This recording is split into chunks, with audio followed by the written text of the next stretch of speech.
বলল, মা তুমি কি মটকা আইসক্রিম বানাতে পারো? একটু মটকা আইসক্রিম বানাবে?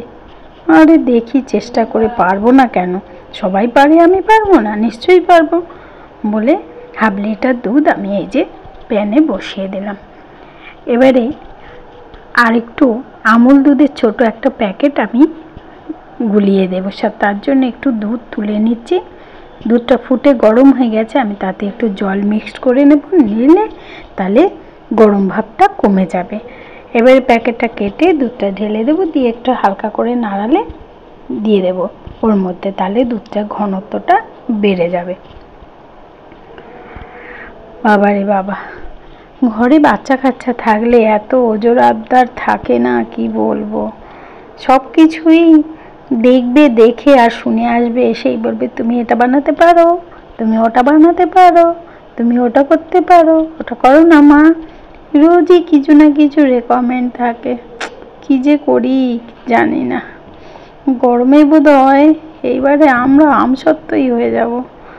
যাই হোক, এই যে দুধ ভালো করে জাল দিয়ে নিচ্ছি, ওই দুধটা দিয়ে দিয়েছি। দুধ নেড়েই যেতে হবে, হ্যাঁ, সর পড়লে হবে না। আর দিয়ে দিয়েছি প্রায় ওই 50-এর বেশি চিনি, এই 1 কাপ চিনি মতো আর একটুখানি দিয়ে দিলাম। দিয়ে যেহেতু আইসক্রিম টাইপ, মিষ্টিটা একটু বেশি হতে হবে, হ্যাঁ, ভালো করে জাল দেওয়ার পর এইটাকে আমি নামিয়ে ছেঁকে নেব। কোনো কারণে যদি এটার একটুখানি সর পড়ে থাকে তাহলেও সরটা বেরিয়ে যাবে। আর সাথে নিয়ে নিয়েছি আমি আগেই বাদাম ভেজে রেখেছিলাম, আমরা অনেক সময় মুড়ি টুড়ি দিয়ে খাই, সেই জন্য বাদাম ভাজা করা থাকে। সেই বাদাম ভাজা নিয়ে নিয়েছি, আর দুটো নিয়ে এলাচ নিয়ে নিলাম, নিয়ে মিক্সিতে এটাকে পেস্ট করে নেব। আর এদিকে দুধটা ঠান্ডা হোক, ঠান্ডা হলে তারপরে একটু কালার করতে হবে, তার জন্য আমি এই চিনি দিয়ে দেব ক্যারামেল করার জন্য। তাহলে কি হবে, পুরো যেমন লাল দই হয়, মটকার যেমন একটা রং হয়, সেই রকম রংটা চলে আসবে। শুধু খেতে ভালো হলে তো হবে না, দেখতে ভালো হতে হবে। কথায় বলে পড়েলে দর্শনধারী, বাদ মে পদ বিচারী। তাহলে আগে তো দেখতে ভালো হতে হবে, কিন্তু আমারটা কতটা ভালো হবে আমি জানি না, সেটা আমি এখনই বলতে পারছি না।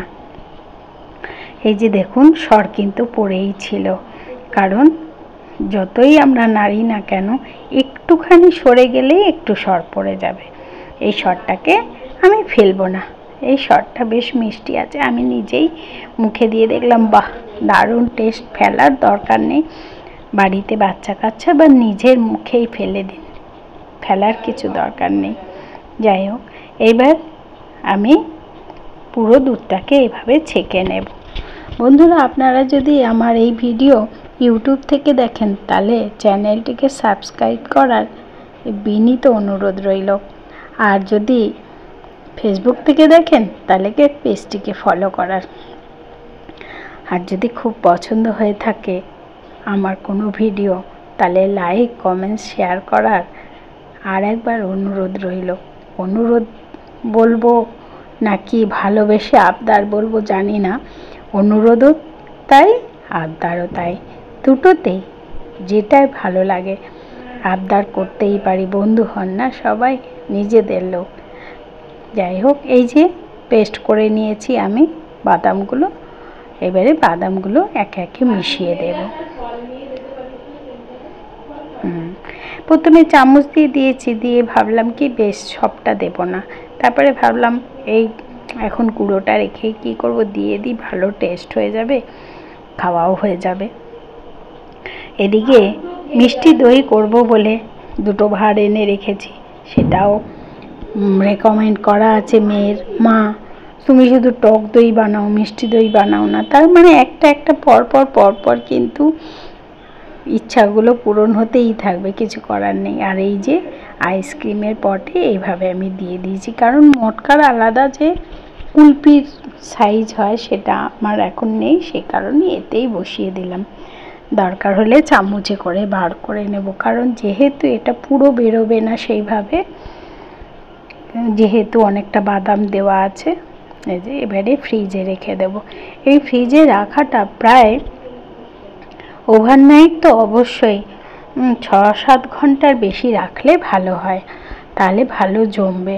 আমার একটু বিকেলবেলা মেয়ের তো ইচ্ছা হলো, মা এখনো তোমার মটকা আইসক্রিম হয়নি, দাও না গো।